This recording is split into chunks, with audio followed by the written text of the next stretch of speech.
हिमाचल विधानसभा में बजट पर चर्चा के दौरान कांग्रेस विधायक आशीष बुटेल ने सरकार पर कर्ज को लेकर जमकर निशाना साधा।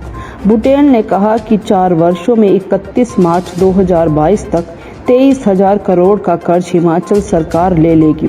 इसके बाद 1 अप्रैल से 12,000 करोड़ का कर्ज लेना चाहती है, जिससे ये सरकार सबसे ज्यादा कर्ज लेने वाली सरकार बन जाएगी। अगली सरकार के लिए 35,000 करोड़ का कर ले लेगी। उन्होंने कहा कि हर बार कांग्रेस के 50 साल का राजकाज गिनाया जाता है, लेकिन यह भी सच है कि इसमें से 20 साल भाजपा सत्ता में रही है। उसने क्या किया?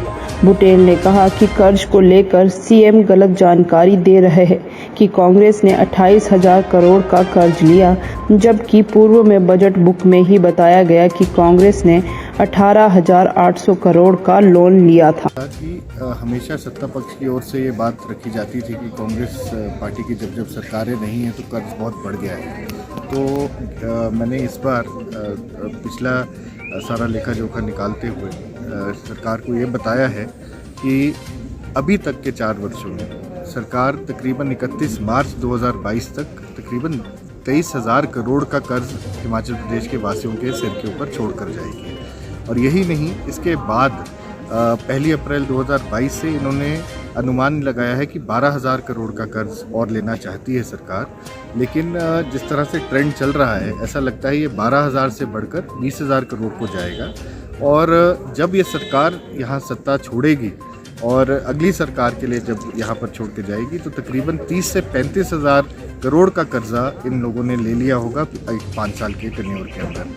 हमेशा ये बात रहती थी कि जी 50 साल के कार्यकाल में कुछ नहीं हुआ। उनमें ये भी मैंने उनसे कहा कि पिछली चाहे शांता कुमार जी की 2 टर्म जो कि 2.5 साल के रहे, धूमल साहब के 2 टर्म जो कि 5-5 साल के रहे और 5 साल ये, तो इसका मतलब ये हुआ कि तकरीबन 20 साल 50 साल में से इसी सरकार ने, भाजपा की सरकार ने राज किया है। और जो कर्जा उठना शुरू हुआ था, लोगों के सिर पर पड़ना शुरू हुआ था, वो 98 से लेकर 2003 के बीच की जो सरकार थी, वहाँ से ये कवायद शुरू हुई थी। और सबसे बड़ी बात ये हुई कि जो इंफ्रास्ट्रक्चर में कर्जा आप ले रहे हैं, अगर इंफ्रास्ट्रक्चर डेवलपमेंट के लिए ले रहे हैं, उसमें कोई हर्ज नहीं है। कांग्रेस सरकार ने, पिछली सरकार ने तकरीबन 50% जितना कर्जा लिया था, उसका 50% कैपिटल इंफ्रास्ट्रक्चर डेवलप करने के लिए लिया था।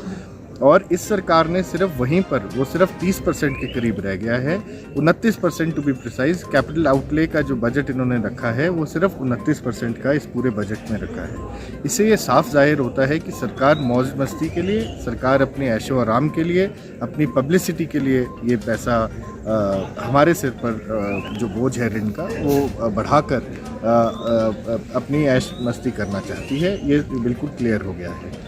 साथ ही मैंने 2-3 मुद्दे और थे। जिस तरह से एग्रीकल्चर का हमारा जो बजट कट हुआ है, वो 6% का बजट कट एग्रीकल्चर में हुआ है, 5% का हेल्थ में हुआ है, तकरीबन 14% का अर्बन डेवलपमेंट में हुआ है। इसके अलावा इंडस्ट्रियलाइजेशन हमारी 14% की डिक्लाइन पे रही है। और भी बाकी ऐसे सेक्टर्स हैं जहां पर मुझे लगता है कि काफ़ी कुछ सरकार की ये बहुत विफलता है, बहुत नाकामी है, जिसकी वजह से हिमाचल प्रदेश का वासी, हर एक वासी सफ़र करेगा। और साथ ही मैंने ये भी बताया कि पालमपुर जो मेरा विधानसभा क्षेत्र है, उसके अंदर जो कार्य होने थे, जिस तरह से आर्म्ड पुलिस का हेडक्वार्टर आना था, वो इस बजट में कहीं पर नहीं दिखाई देता। रोपवेज की इन्होंने बात की है, इनके भाजपा के जो नेता हैं बाहर पालमपुर में, उन्होंने तो ये इस बजट पे नहीं किया गया है।